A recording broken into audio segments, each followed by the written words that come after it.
Hello everyone, my name is Brent and welcome to Work in Progress. I wanted to make a quick video talking about 2023. 2023 was supposed to be this crazy year for games, with some pretty high profile games set to be released, but so far it's actually been kind of a weird year. Games like Hogwarts Legacy, Forspoken, Jedi Survivor, Tears of the Kingdom, and Redfall were supposed to bring the heat during the first half of this year, and games like Final Fantasy XVI, Spider-Man, and Starfield were meant to dominate the second half of the year. In a lot of ways, the year started out pretty strong, especially over on Xbox and Game Pass, with Game Pass getting games such as Persona 3 Portable and Persona 4 Golden, two games that the community have wanted for a long time now. Xbox also had a pretty solid developer direct, which featured promising footage from Minecraft Legends and Redfall, with the highlight of said direct featuring the now critically acclaimed Tango Gameworks produced title, Hi-Fi Rush, which is still being talked about to this day several months after its release. However, the end of January is when things start to get really weird. PlayStation saw the release of their Square Enix timed exclusive game Forspoken, which also saw a release on Steam.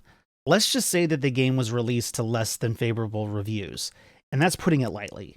Although I enjoyed the game, it's not what a next-gen game should be. Feel free to check out the review that I did for Forspoken. I'll have it linked in the bio of this video. Hogwarts Legacy was also released, and it would mark the beginning of an interesting phenomenon that would plague several other games that would launch on PC this year. Hogwarts Legacy not only had some performance issues on consoles, but the PC version was released in a rather poor state. In February, we also saw the release of the anticipated game Atomic Heart, which released onto all systems and was also available on Game Pass. Although the game looked really impressive and played pretty well, it was a weird mixed bag.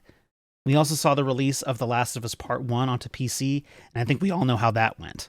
The game had some serious texture issues and a slew of other problems. Naughty Dog issued a statement on their Twitter stating that they were going to fix it, making this the second game to come to PC unfinished. Finally, towards the end of April, Jedi Survivor is released, and it too is plagued with console performance issues, and the PC version is practically unplayable.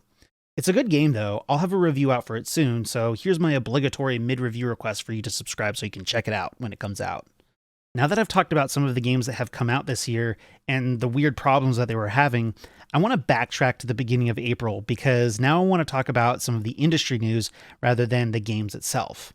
April had to be one of the worst months for Microsoft and Xbox in recent history. It was announced that Redfall would be launching without a 60 frames per second performance mode, which many over at Xbox have stated that 60 frames per second should be the industry standard. And I apologize if you can hear my dogs in the background, they are barking at something outside.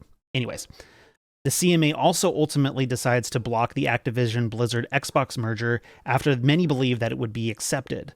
Furthermore, their quarterly earnings reports were down exponentially. And to top it all off, during the first week of May, Redfall releases and it is met with pretty much universal negative reviews. Many of the review outlets stated that it was bland, boring, filled with bugs, poor AI, and once again, pretty much unplayable on PC. What's going on, everybody? Editing Brent here. Since I recorded this video yesterday, Tuesday, and today is Wednesday, and I was planning on putting this video out on Friday the 12th, some stuff has come up stating that the EU is expected to have a decision on the Activision Blizzard merger with Xbox come Monday. So hopefully the scales will tip back in Microsoft's favor. We will see. Once again, it's something that I don't particularly agree with, but let's face it, Microsoft could use a win right now. We will see what happens. Anyways, let's get back to it. Phil Spencer even went on to Kinda Funny's Xcast to talk about everything, and the poor guy looks exhausted and really frustrated.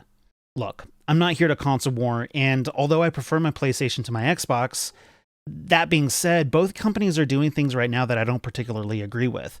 But hearing some of the things that Phil Spencer was saying in this interview were somewhat troubling. I won't rehash the whole interview, but I don't agree with his statement about how great games won't make people sell their PlayStations to come over to Xbox. For me personally, it's not about selling my PlayStation 5. It's about what can Xbox offer me that will make me also want to be on their ecosystem. And for me, that's incredible games. And it's Editing Brent again. I also wanted to clarify what I meant about not agreeing with Phil Spencer's take on great games don't bring people over to Xbox. Yes, I agree with what he's saying in this moment. It's not what Xbox needs. But what should have happened, instead of focusing on buying up large publishers, they should have been focusing on making great games that would bring people over to Game Pass. Right now, he's in an interesting corner because he doesn't have too many great games to offer on Game Pass.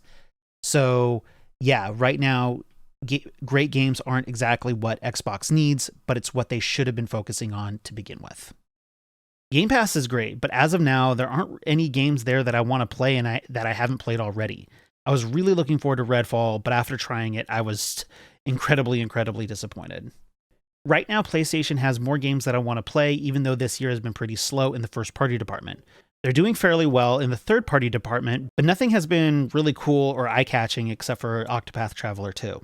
I'm rooting for Xbox, though, and I want Starfield to be awesome, but it really needs to be awesome.